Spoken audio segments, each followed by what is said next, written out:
Alright, so today we're going to be learning how to make charcoal using a can.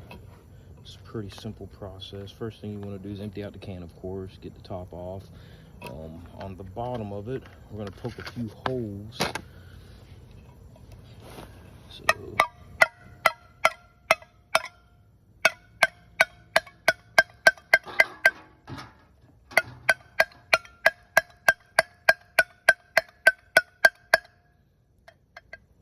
I don't never like to make the holes very big. I want to make them pretty small. That way, when I start my fire and everything, when I'm ready for this fire to go out, I will take sand and put over top of the holes, and that'll plug it off and keep it from breathing. That way the charcoal just doesn't continue to burn and turn all to ash. So our next step is to break up some wood. So what I'm using is pecan. For a few reasons. One, it turns into a decent amount of charcoal, and two, it tastes good. So when you're cooking on it, you actually have good flavoring with it. Now you don't want to use pieces too small. That's not going to produce a lot. What you want is something about that size around, maybe bigger. So we'll get rid of all these small pieces, and don't waste those. You can use all these for your kindling for the actual fire. You want to make sure that all your sticks are broke. I wish I'd cut the grass. Grass out of it, you can see a little better. So you want to make sure your sticks don't stick up over top of the bucket. That way when you drop them in there, you can't see them. That way when you turn it upside down, you don't have to worry about it continuously breathing. And try to stack as much of it in there as possible. Because the more you get in there, the less it'll burn, the less oxygen will be in there, and the more of it will turn to charcoal. And you can use other woods. I've used a few different type of woods, but pecan's always been my favorite. It's the simplest one to use.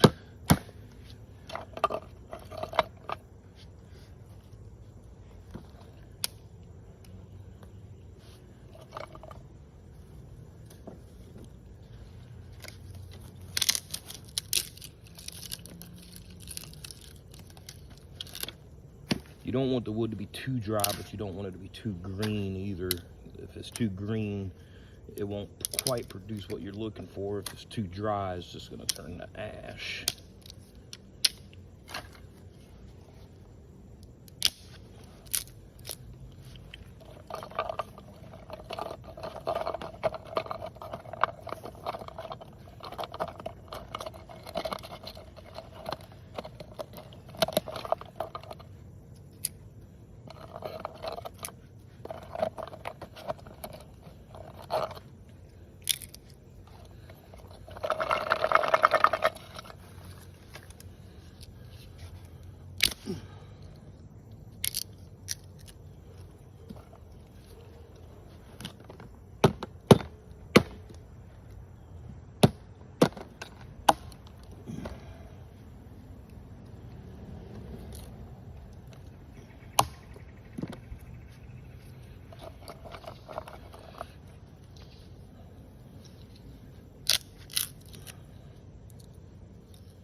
I lost both of them pieces, they just flew off. Hit it a little too hard.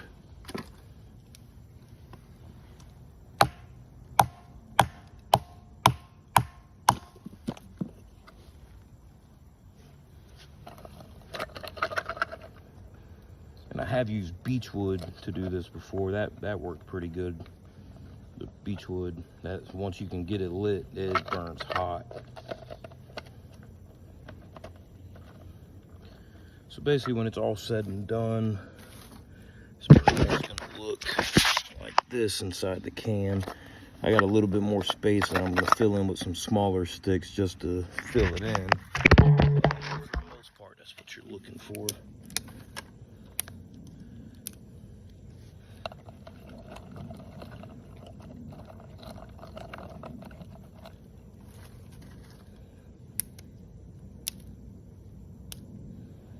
it's always easier if you start your fire first, get some chars burning before you start this process. That way it's not so hard to work with.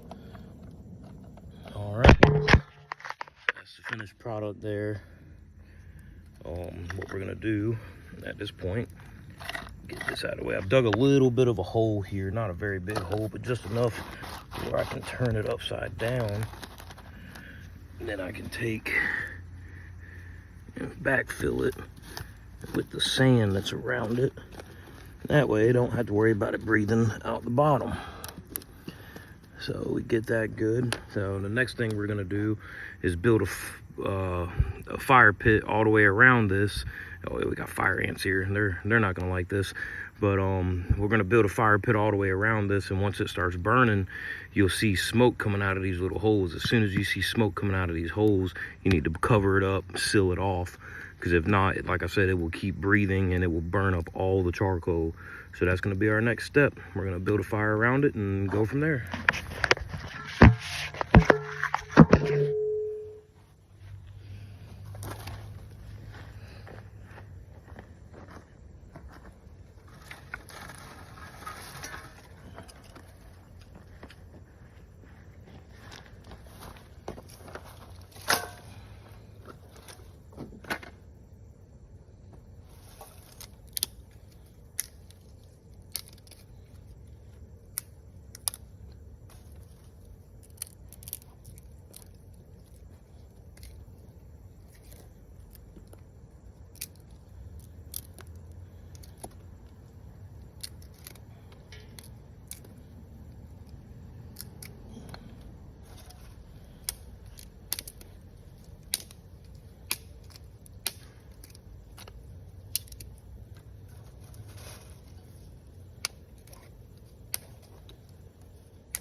Now, if you don't have a fire already pre-started with a good amount of chars, every couple layers you want to put some kindling just to keep it burning, like some leaves or something like that, you know. But we did it the easy way today. We've already got a good fire going, plenty of chars. So once we get this built around it, we'll just take the chars and pour over top of it. It'll actually self-ignite. Saves you a little bit of work in the long run. And this charcoal is good for multiple uses. Obviously cooking is the easiest one, but if you get any scratches on you or anything out in the woods, and you know, most time if you spend a lot of time in the woods, you know, if you have an open wound of any kind, the gnats and bugs just love it. So it's nice to take that charcoal and just rub it on the cut, and it'll actually seal it off and keep bugs from being all over top of you. Kind of like a bug spray, similar. Doesn't work for mosquitoes though, I can tell you that. Mosquitoes don't care. You can also use it to purify water. There's multiple uses for charcoal.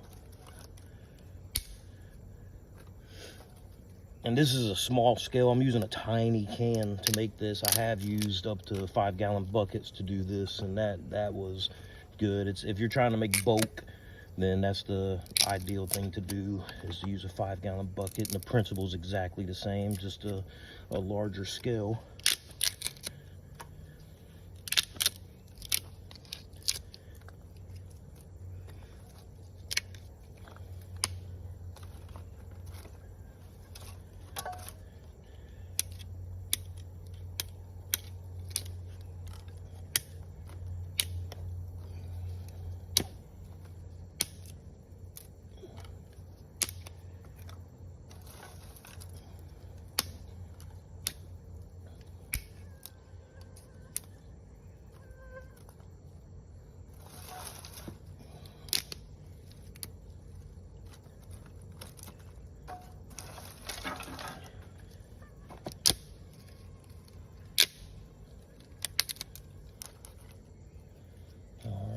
That looks about right.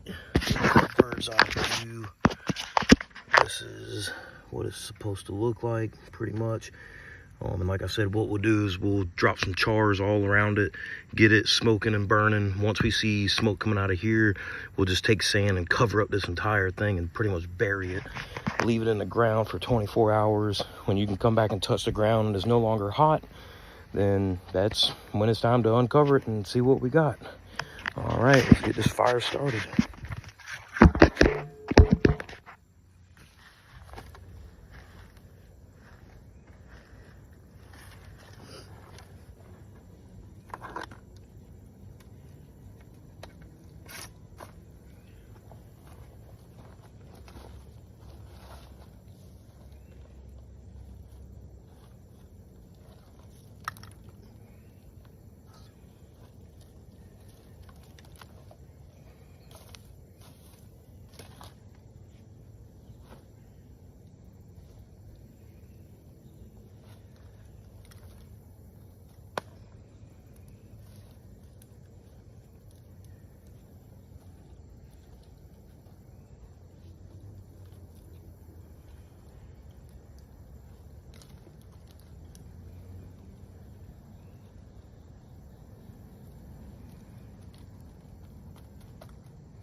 Do this the lazy style. Instead of blowing on it, we'll use a bowl.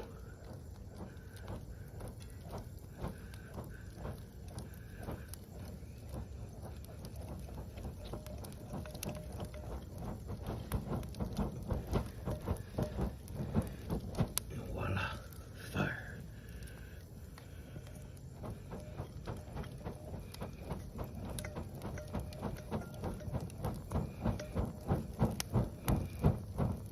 You want this fire to burn hot and fast, because you want that wood that we put inside the can to not necessarily catch fire, but to get so hot that it's on the verge of combusting. And that should be it. So now, just wait. Let it burn until that smoke is coming out of the top there. Once we see that, we'll bury it. Now it's just a waiting game.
Hasn't started smoking yet, but it's gonna get close.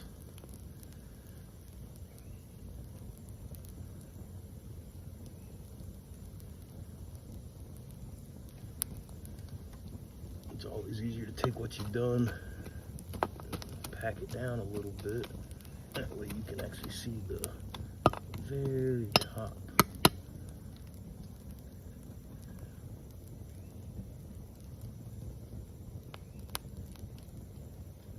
And if you actually leave the paper on the jar, you can kind of use it as a timer depending on the temperature of your fire. Most time, by the time all that paper is completely burned off, especially where the glue holds it on the side, it's about how long it takes for it to heat up enough to get going.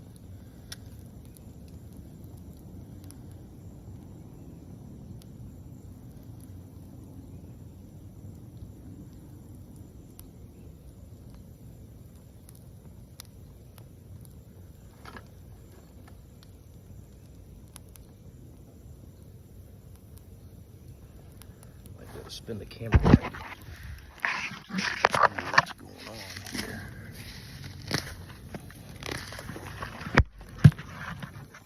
There we go. It's a little bit better.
Trying to get that dirt that I just dropped on top of it so it'll keep breathing.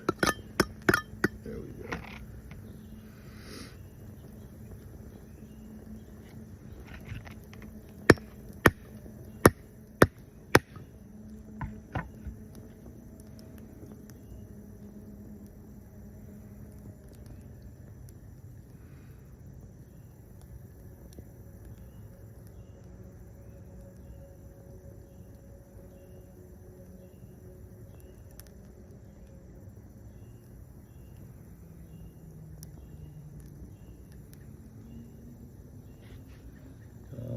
It looks just about right. I'm starting to see smoke pop out of them holes. I know it's kind of hard to tell in the video, but if you're looking at the very tip top, you can see smoke pop out of them every once in a while. It's hard to tell with the smoke around the fire as well.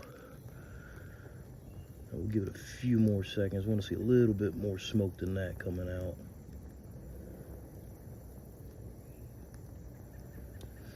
And this works really great if you have pure sand. Just pour your little pile of sand, make a divot, kind of like this hole here, and put it in. That sand will help seal it off completely. I've actually sifted some soil in my yard to make sure I have like fine grain that I can put on top. That way it won't breathe anymore.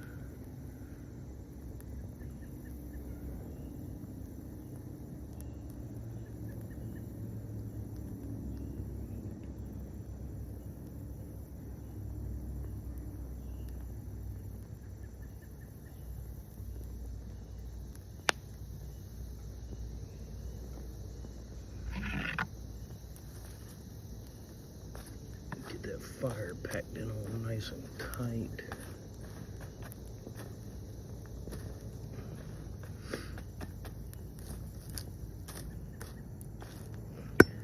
All right, time to cover it up.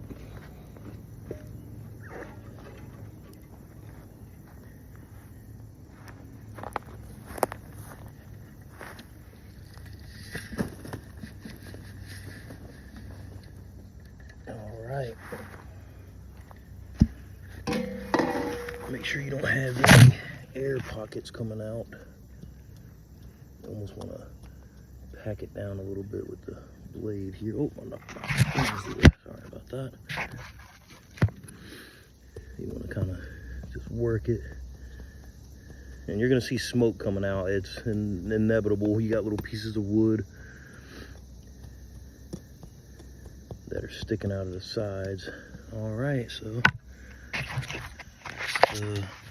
the finished product there. We'll come back in about 24 hours and undig it and keep everyone away from this thing, because I'm telling you, there is some serious heat gonna come off of that. It's gonna be hot.